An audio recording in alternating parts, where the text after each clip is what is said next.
నమస్తే రామ్ సార్. నమస్తే అండి. క్రిటిసిజం చాలా ఇబ్బంది పడుతూ ఉంటుంది. ఆడవాళ్ళకి నచ్చంది ఏంటంటే సార్, ఎవరైనా సరే ఒక మాట అంటే బాగా చేయలేదు అన్నా తీసుకోలేము, ఇబ్బందిగా ఉంటుంటుంది. ఆ బాగా చేయలేదన్న దగ్గర నుంచి స్టార్ట్ అవుతుంది క్రిటిసిజం ఎప్పుడు కూడాను. దీన్ని ఓవర్కమ్ చేయాలి అంటే విజువలైజేషన్ ఏ విధంగా హెల్ప్ అవుతుంది అంటారు? నేను అనేది లైఫ్లో ఎక్కువ దెబ్బలు తింటారు ఈ క్రిటిసిజం వల్ల. ఇంట్లో వాళ్ళే ఎక్కువ చేస్తుంటుంటారు, భర్త రూపాన కావచ్చు, పిల్లల రూపాన కావచ్చు, ఫ్యామిలీ రిలేషన్లో ఎవరైనా కావచ్చు. ఇంట్లో వాళ్ళే క్రిటిసైజ్ చేస్తూ ఉంటే ఇబ్బందికరంగా ఉంటుంది, మానసికంగా దెబ్బతినే అవకాశం కూడా ఉంటుంటుంది. ఎవరైతే మన ఈ ఎపిసోడ్ చూస్తూ ఉంటుంటారో, నేను ఈ కోవలోనే ఉన్నాను, ఓవర్కమ్ చేయలేకపోతున్నాను, దీనివల్ల లైఫ్నే పక్కన పెట్టేశాను, ఏదో వెళ్తుందంటే వెళ్తుంది అని ఎలా ఉన్నాను అనుకునే వాళ్ళందరికీ కూడా ఈ ఎపిసోడ్ నుంచి మీరు ఏం చెప్పబోతున్నారు? మీరు కరెక్ట్గా చెప్పారండి. ఆడవాళ్ళు ఎంత పని చేయడానికైనా సిద్ధపడతారు, కానీ ఎవరితోనైనా ఒక మాట అనిపించుకోవాలంటే అసలు ఎవరికి ఇష్టం లేదు. ఉండదు. ముఖ్యంగా ఆడవాళ్ళు కొంచెం సెన్సిటివ్గా ఫీల్ అవుతారు. సో మనం విజువలైజేషన్ ఫర్ విమెన్ అని ఎందుకంటున్నామంటే, మనం తీసుకునే టాపిక్స్ నుంచి వాళ్ళు సెల్ఫ్ కాన్ఫిడెన్స్ని డెవలప్ చేసుకుంటే వాళ్ళు లక్ష్యం మీద ఫోకస్ చేయొచ్చు. వాళ్ళను డీమోటివేట్ చేసే అంశాలు ఏవైనా ఉంటే విజువలైజేషన్ ద్వారా పరిష్కారం కనుక్కొని మళ్ళీ వాళ్ళ లక్ష్యం మీద దృష్టి కేంద్రీకరించవచ్చు అన్న ఉద్దేశంతో మనం విజువలైజేషన్ ఫర్ విమెన్ మనం స్టార్ట్ చేసాం. పని ఎంతైనా చేయొచ్చు, ప్రయత్నం ఎంతైనా చేయొచ్చు, ఎన్నిసార్లైనా వాళ్ళు ఫెయిల్ అవ్వచ్చు, కానీ వాళ్ళు చేస్తున్న పనిని, వాళ్ళు నచ్చిన పనిని అందరూ వేలెత్తి చూపిస్తారంటే ఇప్పుడు చాలా బాధగా ఉంటుంది. అవును సార్. అందరూ నువ్వు చేయలేదు, నువ్వేం చేసావు, నువ్వేమీ చేయలేవు అని, నీకు చేత కాదు అన్న మెసేజ్ని అవతల వాళ్ళు ఎవరైనా విమర్శనాత్మకంగా అంటే అస్సలు తట్టుకోలేరు. చేసిన పని మంచిదైనా, మనస్ఫూర్తిగా చేసినా సరే అవతల వాళ్ళు అన్న తర్వాత చేద్దామన్న ఇంట్రెస్ట్ను కోల్పోతారు. అట్లా కోల్పోయినప్పుడు దాన్నే చాలామంది భరించలేరు, తప్పించుకోవాలని అనుకుంటారు. మనం దాన్ని విమర్శించడం అంటారు, క్రిటిసిజం అంటారు. విమర్శ అనేది మనిషిని చాలా బాధ పెడుతుందండి. ఎందుకంటే అసలు విమర్శే అనేసరికి మనకు ఒకటే గుర్తొస్తుంది, ఏంటంటే అవతల వాళ్ళు మనల్ని మాట్లాడటం. ఫీడ్బ్యాక్ అంటే మీరు చేసిన పనికి ఎలా ఉందో చెప్పడానికి అవతల వాళ్ళు ముందుకు వస్తారు.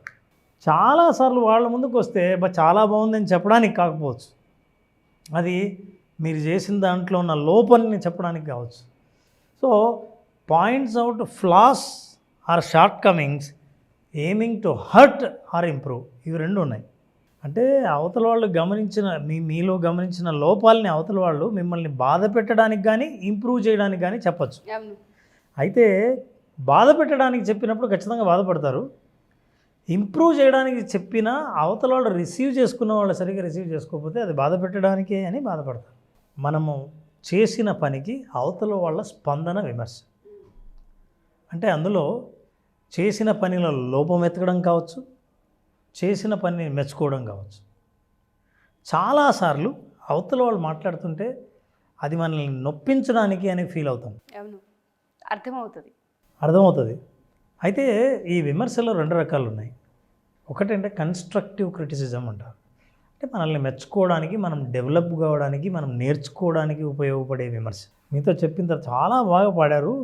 ఆ చివరిలో ఆ రాగం ఉంది చూసారా, యాక్చువల్గా సినిమాలో వేరే రకంగా ఉంది, నువ్వు పాడింది వేరే ఉంది. అది ఒక్కటి కొంచెం చూసుకోండి. అంటే కన్స్ట్రక్టివ్ క్రిటిసిజం, అరే నేను మళ్ళీ చూసుకొని ఇంకోసారి బాగా పాడొచ్చు అనే. అదే డిస్ట్రక్టివ్ క్రిటిసిజం ఉంటుంది. అంటే మనల్ని నిర్వీర్యుల్ని చేసి, పనికి రాకుండా చేసి, మళ్ళీ ఈ పని చెయ్యాలని అనిపించకుండా అలా అనిపించేటట్టు అవతల వాళ్ళు విమర్శించేవాళ్ళు. ఈ పాట అది ఉన్నట్లేదే, దీనికి దానికి సంబంధం లేదు, యాక్చువల్లీ ఈ పాట నీ గొంతుకు మ్యాచ్ అయినట్లేదు, సరిగ్గా అస్సలు పాడలేదు, నువ్వు వేరే పాట పాడున్నా బాగుండేది అని. ఇప్పుడు మళ్ళీ వెనక్కి పోయి పాడలేరు. కాంపిటీషన్లో మీరు పాడిన పాటకి ఇట్లాంటి డిస్ట్రక్టివ్ క్రిటిసిజం చేశారనుకోండి, మనుషులు చాలా బాధపడతారు. సో ఈ ఫీడ్బ్యాక్ ఇస్తున్నప్పుడు మనం గుర్తించలేనిది ఏంటంటే, మీ పనిని విమర్శించారా, మిమ్మల్ని విమర్శించారా అని. ఆ వ్యత్యాసం తెలుసుకోవాలి. తెలుసుకోకపోతే ప్రతి విమర్శ ఏదో మిమ్మల్ని గుచ్చుకున్నట్టే ఉంటుంది. మీకు అంటే తీసుకోవడం అలవాటు అయిపోతుంది. మీరు ఇంకా అవతల వాళ్ళు ఏమన్నా మిమ్మల్ని బాధపడడానికే అని మీరు ఆ ఉద్దేశం ఎప్పుడు ఆ విధంగానే ఉంటుంది సార్. అదొకటి నన్ను డిస్క్వాలిఫై చేశారని అనుకుంటారు.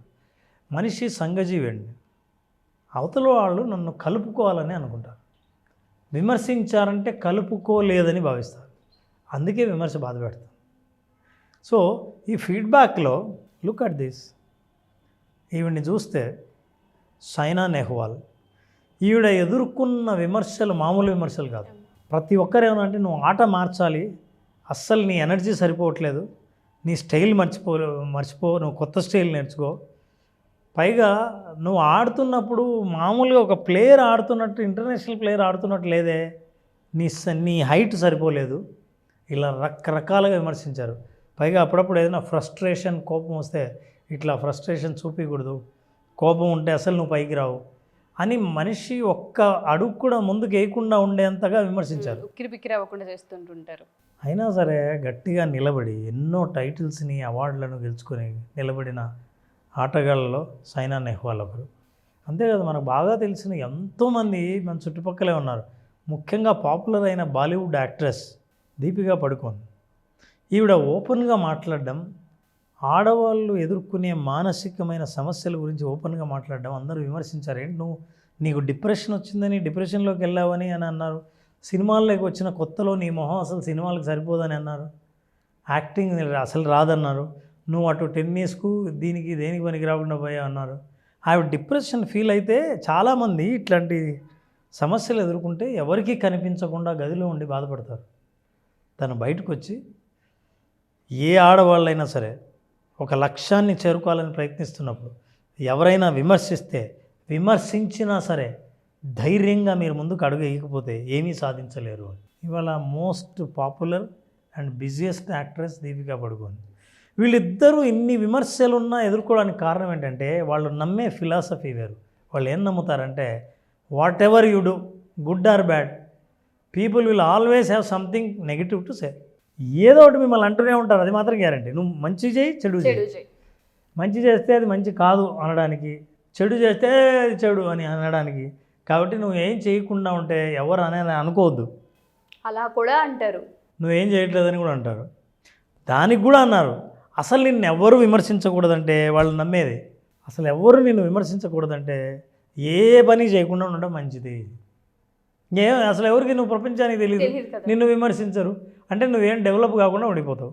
అట్లాగే if you are never criticised, నిన్ను అసలు ఎవరు విమర్శించలేదంటే నువ్వు ఏదైనా సరే నీ జీవితంలో ఒక డిఫరెన్స్ను చూపించే పని ఏది చేయలేవు. అంటే విమర్శతోనే మనం ముందుకెళ్తాము. విమర్శలు అనేవి మనకు స్టెప్పింగ్ స్టోన్స్, అవి ఉండాల్సిందే అని వాళ్ళు నమ్మారు. నమ్మినందువల్లే ఇవాళ వాళ్ళు మనకు సెలబ్రిటీస్ అయ్యారు. కాబట్టి ఎవరైనా సరే విమర్శిస్తారని, మాట అంటారని, ఫెయిల్ అవుతామని, అవతల వాళ్ళు ఆ మాట అంటే మనం గుచ్చుకుంటుందని మీరు చేయాలని అనుకున్న పనిని ఆపేస్తే మీరు ఆగిపోతారు, వాళ్ళు మాత్రం ముందుకెళ్తుంటారు. అనేవాళ్ళు అంటూనే ఉంటారు, కానీ మీరు మాత్రం ఎక్కడుండేవాళ్ళు అక్కడ ఉంటారు. ఏ పని చేయకపోతే ముందుకు సాగుతూ ఉండండి. చాలామంది అంటుంటారు ఏనుగు నడుచుకుంటూ వెళ్తుంటే కుక్కలు చాలా మరుగుతాయంట. చాలామందికి తెలియదు ఎందుకు మరుగుతాయంటే, ఏనుగు నడుచుకుంటూ వెళ్తుంటే అంత పెద్ద జంతువు కుక్కలకు ఎందుకు గట్టిగా అరుస్తాయంటే, కుక్కలకంటూ ఒక ఏరియా ఉంటుంది, వాటికి ఫుడ్ దొరికేది, వాటి ఫ్రెండ్స్ అన్నీ ఫిక్స్డ్ ఏరియా ఉంటుంది. ఇప్పుడు ఏనుగు వెళ్తూ ఉన్నప్పుడు వాటికి భయం ఏమంటే ఇన్సెక్యూరిటీ, ఈ ఏనుగు కొంపదీసి మన ఏరియాలో సెటిల్ అయితే మనకు దొరికే ఫుడ్ దీన్ని చూస్తే మనకి ఎక్కడ దొరుకుతుంది అని గట్టిగా మరుగుతాయి. కానీ ఏనుగు లక్ష్యం వేరే. ఏనుగు స్పీడ్ పెంచదు, నడిచేటప్పుడు పరిగెట్టదు, వాటికి ఎదురు కూడా తిరగదు, కుక్కలు వెంట పడదు. ఏనుగు ఎప్పుడు నడుచుకుంటూ అసలు నా చెవులకు మీ అరుపులు వినిపించలేదు అన్నట్టు నడుచుకుంటూ పోతుంటాయి. ఈ కుక్కలు కూడా ఎప్పుడు ఆపుతాయి తెలుసా అండి? ఈ వీధి దాటి పక్క వీధికి పోతూనే అమ్మయ్య మనం సేఫ్, మన వీధిలో మాత్రం ఇది సెటిల్ అవ్వదు అని అనుకుంటేనే ఆపేస్తాయి. అంటే అనేవాళ్ళు కూడా ఏంటంటే ఎక్కడో వాళ్ళకున్న ఇన్సెక్యూరిటీని వాళ్ళు మిమ్మల్ని విమర్శ రూపంలో అంటుండొచ్చు. కాబట్టి మీరు ఎక్కడా భయపడకుండా అడుగు ముందుకేస్తూ వెళ్ళండి, మీరు అనుకున్నది ఖచ్చితంగా సాధిస్తారు. అట్లా సాధించాలంటే కొన్ని మార్గాలు. How to handle criticism gracefully, విమర్శని చాలా అందంగా, ఆనందంగా ఎలా హ్యాండిల్ చేయాలి. అట్లా హ్యాండిల్ చేసిన వాళ్ళందరూ చెప్పింది ఏంటంటే, నెంబర్ 1 అసలు అవతల వాళ్ళ ఇంటెంట్ని గుర్తుపెట్టండి, వాళ్ళ ఉద్దేశాన్ని గుర్తుపెట్టండి. ఓకే, మీ డ్రెస్సు మీ బాగున్నా, మీరు వేసుకున్నది ఈ పాయింట్స్ ప్రతి ఒక్కళ్ళు రాసుకోమని ఒకసారి చెప్దాం సార్, ఎందుకంటే అవసరం కూడాను. అవునా? మీరు కనుక బిజినెస్లో ఉంటే, మీరు కనుక బిజినెస్ చేయాలి అనుకున్నా, మీరు కనుక ఇండిపెండెంట్గా ఎదగాలి అనుకున్నా, మీరు కనుక ఏదైనా ప్రొఫెషన్ని చూస్ చేసుకోవాలి అనుకున్నా, మీకు విమర్శలు ఎదురైతూ ఉండుంటే ఫస్ట్ ఐడెంటిఫై ఎలా చేయాలి, ఎలా ఓవర్కమ్ చేయాలో ప్రతి పాయింట్ రాసుకోండి, బెటర్ అది. ఏనుక్కు తెలుసు కుక్కల ఇంటెంట్ ఏంటంటే నేను కాంపిటీషన్ ఏమో అని. నేను కాంపిటీషనే కాదు అనుకున్నప్పుడు నడుచుకుంటూ వెళ్తుంది. ఓకే, దాని ఇంటెంట్ తెలిసినప్పుడు మీరు పట్టించుకోకర్లేదు. ట్రూ. సో వాళ్ళు కావాలని బాధ పెట్టాలనే అన్నారు అనుకున్నప్పుడు మీరు బాధపడితే వాళ్ళు గెలిచినట్లు, మీరు ఓడిపోయినట్టు. సో ఆ విషయాన్ని గుర్తుపెట్టుకోండి. కన్సిడర్ ద సోర్స్, ఎక్కడి నుంచి వచ్చిందో చూడండి. ఫర్ ఎగ్జాంపుల్, మిమ్మల్ని విమర్శించిన మీకంటే తక్కువ క్వాలిఫికేషన్ ఉన్న వాళ్ళు అనుకోండి, వాళ్ళని ఎందుకు పట్టించుకోవాలి? మీ గురువు విమర్శిస్తే మీరు డెవలప్ అవ్వచ్చు, వాళ్ళని విమర్శించమని అడగండి. కాబట్టి సోర్స్ చూడండి. చేతైన వాళ్ళ, చేతగాని వాళ్ళు విమర్శించారా? సో చేతగాని వాళ్ళ విమర్శ కూడా మీరు పట్టించుకుంటే ముందుకు వెళ్ళలేమనే విషయం తెలుసుకోండి. Focus on the message. అసలు వాళ్ళు ఎలా చెప్పారు, ఏ భాష వాడారు మనకు అనవసరం. వాళ్ళు చెప్పిన దాంట్లో మెసేజ్ ఏముంది, నేనేం మారితే బాగుంటుంది. సరే వాళ్ళకి భాష రాదు, చదువు రాదు, వాళ్ళు ఇలాగే మాట్లాడతారు, కానీ నాకేం చెప్పాలనుకున్నారు అని చూసినప్పుడు అది మీకు ఇన్పుట్ అవుతుంది, మీరు డెవలప్ అవ్వడానికి ఉపయోగపడే మెట్టు అవుతుంది. And then respond, don't react. నాకు బాగా ఇష్టమైన పదం సార్. రియాక్ట్ అవ్వండి వెంటనే అవతల వాళ్ళు విమర్శిస్తూనే అయితే ఏంటి అని మాట్లాడినప్పుడు మీరు రియాక్ట్ అవుతారు. రెస్పాండ్ అంటే వాళ్ళు చెప్పింది చెప్పినట్టు కళ్ళు మూసుకొని ఒకసారి ఆలోచించారనుకోండి, మీరు వ్యక్తి గుర్తు రాకూడదు, మీకు వాళ్ళ భాష గుర్తు రావాలి, వాళ్ళ మాటలు గుర్తుకు రావాలి, అందులో ఉన్న ఇంటెన్షన్ గుర్తుకు రావాలి. గుర్తు వచ్చినప్పుడు మీరు రియాక్ట్ అవ్వరు, రెస్పాండ్ అవుతారు. So see the learn to ignore. అప్పుడప్పుడు కొన్ని వదిలేయడం కూడా నేర్చుకోవాలి. ఎందుకంటే అది నేర్చుకోకపోతే ఇంకోటండి, విమర్శిస్తున్న వాళ్ళు మీరు ఈ విమర్శకు బాగా ఫీల్ అవుతున్నారని తెలిస్తే వాళ్ళకున్న సెలబ్రేషన్ మామూలుది కాదు. సో వాళ్ళు మిమ్మల్ని విమర్శించడానికే వెంటబడతారు. మీరు అస్సలు పట్టించుకోవడం లేదని తెలిస్తే విమర్శించడం మానేస్తారు. ఎగ్జాక్ట్లీ, అలుపు వస్తుంది ఎక్కడో అక్కడ. అన్నిటికంటే పెద్దది, ముఖ్యమైనది, what you have to do is that visualise.